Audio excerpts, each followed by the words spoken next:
ចម្លើយទំព័រទី4 1បង្កត់ចំនួនខាងក្រោមត្រឹមទង់លាន ក 2,388,210 បង្កត់ត្រឹមខ្ទង់លាន ចឹងយើងទៅមើលត្រឹមខ្ទង់សែន ខ្ទង់ដែលនៅខាងស្ដាំខ្ទង់លាន តែចំនួនលេខ 3 នេះត្រូវបង្កត់ចុះឬបង្កត់ឡើង បើសិនជា 3 ស្ថិតជាចំនួនតូចត្រូវបង្កត់ចុះ ចឹងយើងទទួលបានចំនួនថ្មីគឺ 2 លាន ខ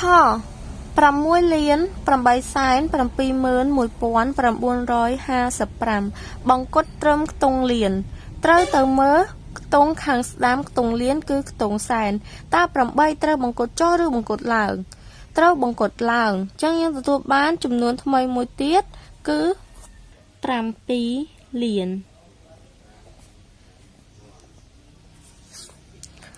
ក 8,593,456 បង្កត់ត្រឹមខ្ទង់លាន ត្រូវទៅមើលខ្ទង់សែន ដែលជាខ្ទង់ស្ថិតនៅខាងស្ដាំ ចំនួន 5 តើ 5 ត្រូវបង្កត់ចុះឬបង្កត់ឡើង ចា 5 ត្រូវបង្កត់ឡើង ចឹងនៅពេលដែលឡើង យើងឡើងចំនួន 1 ទៅខាងមុខ ខាងក្រោយគឺ 0 ទាំងអស់ ក្រោយពេលបង្កត់យើងទទួលបាន 9 លាន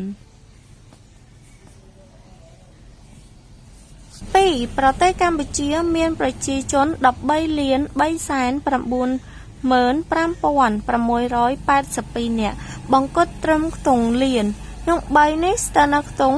លាន ត្រូវទៅមើលខ្ទង់សែន តើ 3 ដែលនៅខ្ទង់សែនត្រូវបង្កត់ចុះឬបង្កត់ឡើង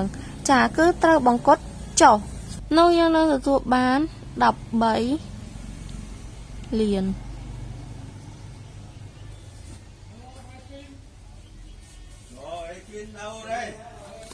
3. ប្រទេសកម្ពុជាមានផ្ទៃកន្លា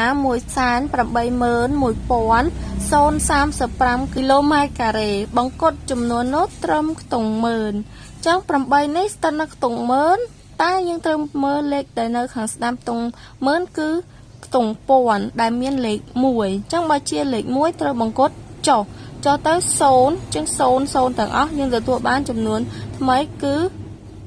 1,800,000